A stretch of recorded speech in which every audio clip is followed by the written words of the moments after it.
اسلام آباد میں P T I کے مرکزی سیکریٹریٹ پر پولیس نے چھاپا مار کر ریکارڈ اور لیپ ٹاپ ضبط کر لیے۔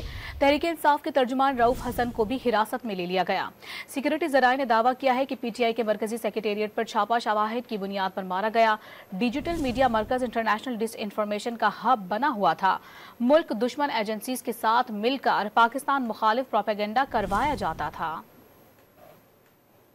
اسلام آباد میں پی ٹی آئی کے مرکزی سیکریٹریٹ پر پولیس کا چھاپا۔ کیپٹل پولیس کے اہلکاروں نے دفتر سے ریکارڈ ضبط کر لیا، لیپ ٹاپ بھی ساتھ لے گئے۔ پولیس نے تحریک انصاف کے ترجمان رؤف حسن کو بھی حراست میں لے لیا۔ کارروائی کے دوران تحریک انصاف کے مرکزی دفتر کو اسلام آباد پولیس نے چاروں اطراف سے گھیرے میں لیے رکھا۔ سیکیورٹی ذرائع کا دعویٰ ہے کہ پی ٹی آئی مرکزی سیکریٹریٹ میں قائم ڈیجیٹل میڈیا سیل پر شواہد کی بنیاد پر چھاپا مارا گیا۔ پی ٹی آئی کا ڈیجیٹل میڈیا مرکز انٹرنیشنل ڈس انفارمیشن کا مرکز بنا ہوا تھا۔ سیکیورٹی ذرائع کا دعویٰ ہے کہ پی ٹی آئی کے دفتر سے ملک دشمن ایجنسیوں کے ساتھ مل کر پاکستان مخالف پروپیگنڈا کیا جاتا تھا۔ لوگوں کو بھڑکایا اور پروپیگنڈا کیمپینز چلائی جاتی تھیں۔ چھاپے کے دوران ملک مخالف مہم میں ملوث لوگوں کو رنگے ہاتھوں آلات سمیت گرفتار کیا گیا۔ Opposition leader Punjab assembly Malik Ahmad Khan بھچر نے پی ٹی آئی کے دفتر پر چھاپے اور گرفتاری کی مذمت کرتے ہوئے واقعے کے خلاف بھرپور احتجاج کا عندیہ دیا۔ دور خان صاحب اور رؤف حسن صاحب کا بھی ہمیں پتہ چلا ہے تو ہم اپنی پارلیمانی پارٹی کا بھی اجلاس بلا رہے ہیں اور انشاءاللہ تعالی اس کے ہم بھرپور احتجاج کریں گے